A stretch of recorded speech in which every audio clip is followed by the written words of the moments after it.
wrong on the part to do it here.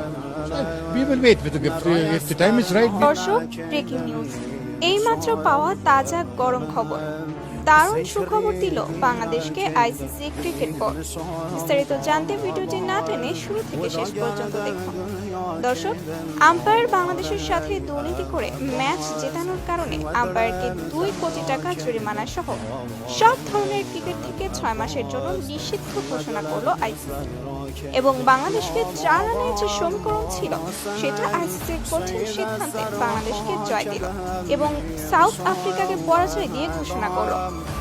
এছাড়াও দর্শক, south আফ্রিকাকে সন্দেহ তালিকায় রাখছে আইসিসি এবং তদন্ত করছে।